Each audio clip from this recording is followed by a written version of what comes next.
বন্ধুরা কেমন আছো? আশা করি তোমরা ভালো আছো। তো দেখো, কূটনৈতিক যে সম্পর্ক সেই সম্পর্ক কিন্তু শেষের দিকে ভারত বাংলাদেশের মধ্যে। তার কারণ হচ্ছে দুই দেশের যে সীমান্ত, যেখান থেকে ট্রাক পণ্য খাদ্য সরবরাহ করা হতো ট্রাকের মাধ্যমে, সেই সীমান্ত পেট্রোপল সীমান্ত কিন্তু ইতিমধ্যে বন্ধ করা হয়েছে। তো বাংলাদেশ আজকে এই অবস্থা কেন? বাংলাদেশের প্রশ্ন আছে। প্রশ্ন হচ্ছে এর পেছনে একটা বিশাল বড় একটা আহ, বিশ্ব রাজনীতি কিন্তু কাজ করছে। বিশ্ব রাজনীতি মানে কিরম বিশ্ব রাজনীতি একটু বলে দিই। যারা অশিক্ষিত হয় তাদের ওপর শিক্ষিতরা দিনের পর দিন তাদের উপর ছড়ি ঘোরায়, এবং অশিক্ষিত যারা হয়, মূর্খ যারা হয়, গবেট যারা হয়, তারা কিন্তু বুঝতেও পারে না। এক্ষেত্রে ঠিক তাই হয়েছে। চায়না কিন্তু বাংলাদেশের ওপর কিন্তু পুরোপুরি কবজা করে নিয়েছে, এবং আজকে ভারত এবং বাংলাদেশের যে কূটনীতি সম্পর্ক সেটা তলানিতে এসে ঠেকেছে একমাত্র চায়নার যে কারসাজি, সেই কারসাজিতে। যাই হোক, এখন প্রশ্ন হচ্ছে বাংলাদেশের এইরকম অবস্থা কেন হলো। আজ থেকে প্রায় মাস পাঁচেক আগে বাংলাদেশে কিন্তু একটা বিশাল গণ আন্দোলন, গণবিক্ষোভ দেখা দেয়। সেই গণ আন্দোলন, গণবিক্ষোভটা হচ্ছে যে সেই দেশের যে স্টাবলিশড সরকার, সেই দেশে যে সরকার আহ, আহ, পরিচালনা করতো দেশ, সেই শেখ হাসিনা সরকারকে প্রথমে ফেলতে হবে। তার কারণ হচ্ছে এখানে ফায়দা কী কী আছে। শেখ হাসিনা সরকারকে যদি ফেলা যায় তাহলে শেখ হাসিনা, সারা বিশ্ব জানে শেখ হাসিনা কিন্তু ভারত ঘেঁষা, অর্থাৎ ভারত ঘনিষ্ঠ কিন্তু একজন প্রধানমন্ত্রী, যিনি কিনা তৎকালীন বাংলাদেশে শেখ মুজিবুর রহমানের কন্যা। তো এরপরে তাকে সরানো হলো একটা ছাত্রর কোটা বিরোধী আন্দোলন, ঠিক আছে, সেই কোটা আন্দোলন থেকে সরকার ফেলে দেওয়া হলো, এবং তারপর শেখ হাসিনা সেখান থেকে দেশ ছাড়তে বাধ্য হয়। তার সাথে সাথে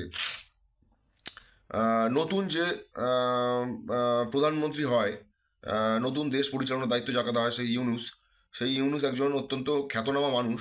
উনি অর্থনীতির জন্য নোবেল পেয়েছেন।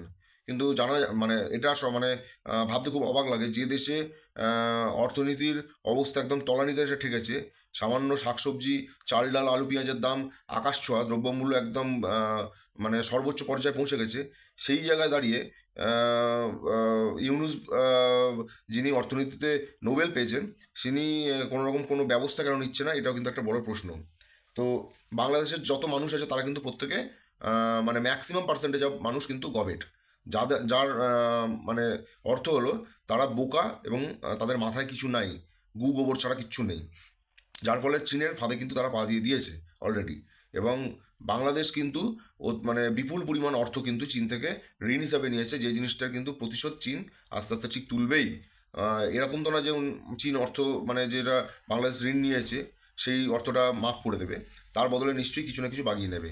তো ভারতের ঘনিষ্ঠ যে প্রধানমন্ত্রী ছিল, সেই প্রধানমন্ত্রীকে সরানোর পর এখন চীনের কিন্তু মূল টার্গেট কিন্তু আমাদের ইন্ডিয়া, এটা কিন্তু স্বীকার করতে হবে। এবার ইন্ডিয়াতে কবজা কীভাবে করবে চীন, সেটাই এখন সবচেয়ে বড় প্রশ্ন।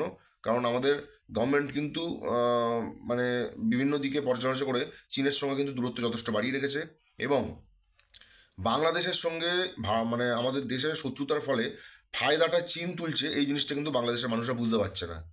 এই জিনিসটা তারা বুঝতে পারছে না, এবং তারা ভাবছে যে পাকিস্তানের সঙ্গে ভারতের শত্রুতা রয়েছে, তাই জন্য কিন্তু তারা লাফালাফি করছে। অ্যাকচুয়ালি পাকিস্তান এখানে মেন ব্যাপার না। পাকিস্তানের সঙ্গে ভারতবর্ষের আগেও শত্রুতা ছিল, ভবিষ্যতেও থাকবে।